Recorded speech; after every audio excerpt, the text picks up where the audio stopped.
మత్స్యకార జాతిని కించపరిచినటువంటి ద్వారంపూడి క్షమాపణ చెప్పాలని జనసేన ఉమ్మడి తూర్పుగోదావరి జిల్లా అధ్యక్షుడు మల్లాడి రాజు పేర్కొన్నారు. ఇక మత్స్యకార జాతిని కించపరిచేలా వ్యాఖ్యలు చేసినటువంటి కాకినాడ సిటీ ఎమ్మెల్యే ద్వారంపూడి చంద్రశేఖర్ రెడ్డికి తగిన గుణపాఠం చెప్పాలని అన్నారు. ఇక కాకినాడలో సినిమా రోడ్లో ఉన్నటువంటి ఓ ఫంక్షన్ హాల్లో వికాస విభాగ సమావేశం ఉమ్మడి తూర్పుగోదావరి జిల్లా అధ్యక్షుడు మల్లాడి రాజు అధ్యక్షతన జరిగింది. ఈ సమావేశంలో మత్స్యకారులకు ప్రభుత్వం నుంచి అందాల్సినటువంటి పథకాలు సకాలంగా అందకపోగా వారు ఎన్నో ఇబ్బందులకు అవమానాలు ఎదుర్కొన్నారని జీవిస్తున్నారని వారిని కించపరిచే విధంగా వ్యాఖ్యలు చేసినటువంటి ద్వారంపూడి చంద్రశేఖర్ రెడ్డిని క్షమాపణ చెప్పాలని డిమాండ్ చేశారు. నగర మాజీ ఎమ్మెల్యే వనమాడి వెంకటేశ్వరరావుపై పార్టీ పరంగా వ్యాఖ్యలు చేయాలని, కానీ అతని వ్యక్తిగతంగా కాను మత్స్యకారులను కించపరిచే విధంగా వ్యాఖ్యలు చేశారని అన్నారు. 1 కోటి పనులు చేశామని చెప్పి 10 కోట్లు దోచుకునే జాతి అంటూ కొండబాబుని అనడం పట్ల వారు ఆవేదన వ్యక్తం చేశారు. తమ ప్రాంతాలకు వచ్చి మీ ఓటు వద్దు అంటూ తమను అడగగలరా అని ప్రశ్నించారు. ఇక నిజాయితీగా ఉంటూ జీవితం తమను అగౌరవపరచడం ద్వారంపూడికి తగదని అన్నారు. ఇక మత్స్యకార కులాన్ని కించపరిచేలా వ్యాఖ్యానించినటువంటి ద్వారంపూడిని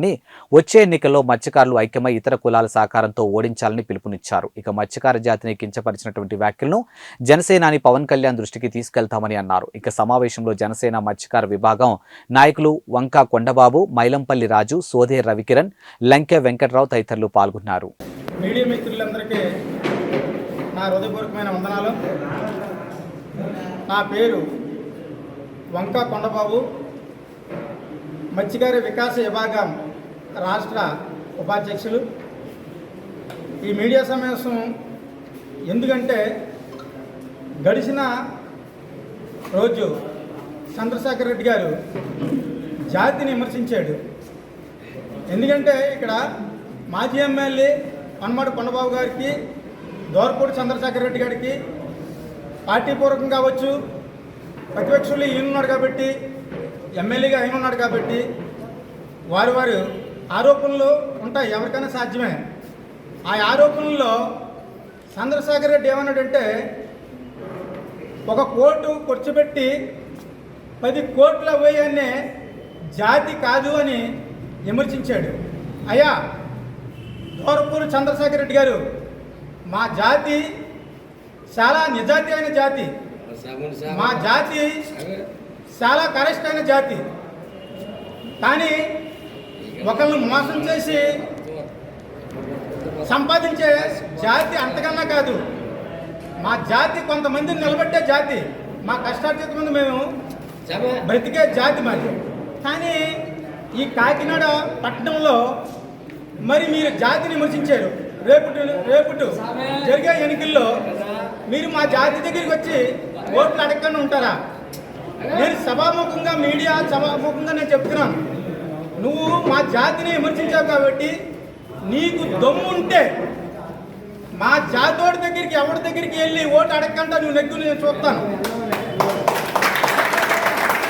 నేను మీడియా ముఖంగా నేను సవాల్ చేస్తున్నాను.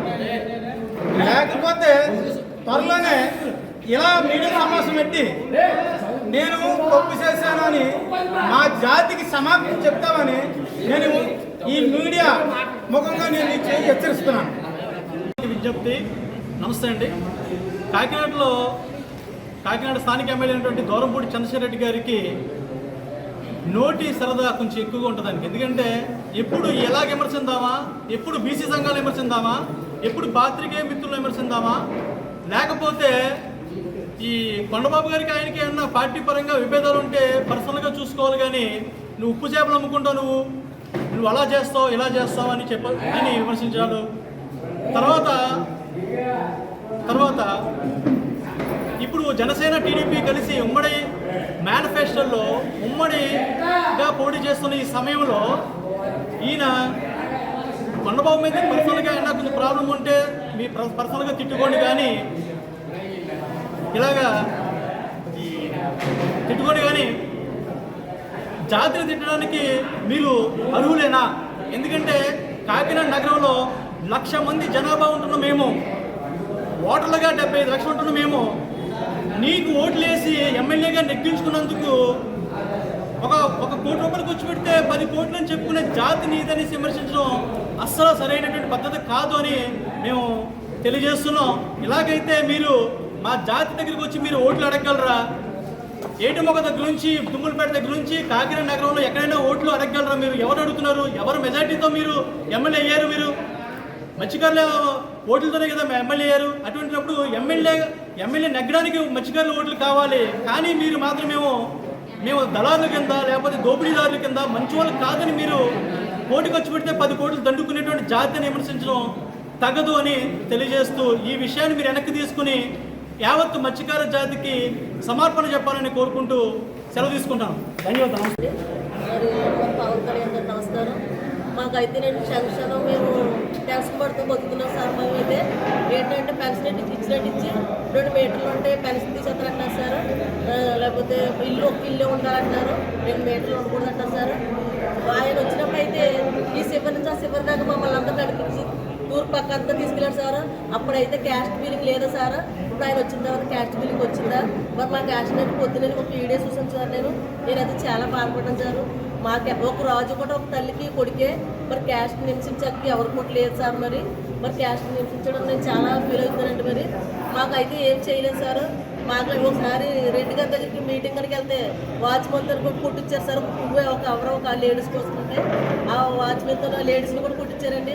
మరి కొండబాబుని అని ఎక్కువ ఎవరికి కూడా లేదు కదండి. ఇప్పుడు వాళ్ళు ఉంటే ఏం చూసుకోవాలి, కానీ క్యాస్ట్ని నివసించారంటే నేనైతే చాలా బాధపడ్డాను కదండి. మరి రేపు పొద్దున ఎలక్షన్లో మరి మా ఈ వీధికి తూర్పు కాకినాడ ఏంటి మాకు పేరు చెప్తే ఆయన ఎలా వస్తాడండి? అప్పుడు క్యాస్ట్ ఫీలింగ్ ఉండదండి. మరి ఇప్పుడైతే క్యాస్ట్ ఫీలింగ్ ఉంటుందా? డబ్బు అంటే ఎవరికైనా ఆశ అండి. ఇప్పుడు డబ్బు లేకుండా దేనికంటే వచ్చాడు ఆయన? సంపాదించే డబ్బు అంటే ఎవరికి ఆశని అందరికి ఏ క్యాస్ట్ కన్నా ఆశ డబ్బు అంటే ఈయన మా కొండబాబు గారు తీసుకున్నట్టు ఈయన ఏం తీసుకోవట్లేదా? ఎవరు తీసుకోకుండా ఉంటారు సార్? డబ్బు అంటే అందరికీ ఆశ సార్. 10,000 వేరు చూపిస్తున్నాడు, ఒక 20,000 అవుతుంది సార్. ఏమైంది సార్? బియ్యం వస్తారు 2,000. మాగలాంటి పేదలు ఎలా తినాలి సార్? మాగలాంటి భర్తలు పెన్షన్ తీసుకుంటాం, టెన్షన్ పెడుతూనే ఉంటున్నారు సార్. మేము ప్యాన్ వేసుకోకుండా ప్యాన్ అయి చూసుకోవాలి సార్. మేము కరెంట్ బిల్ వస్తే 1,000 రూపాయలు వస్తే పెన్షన్ తీసేస్తాను అంటున్నాడు. 2 మీటర్లు ఉంటే పెన్షన్ తీసేస్తాను అంటున్నాడు. ఆయన వచ్చిన కానీ మాకు క్షేమ భయమే సార్. మాగలాడు మేము ఎలా బతకాలి? మరి పవన్ గారు రావాలని నేను కోరుకుంటూ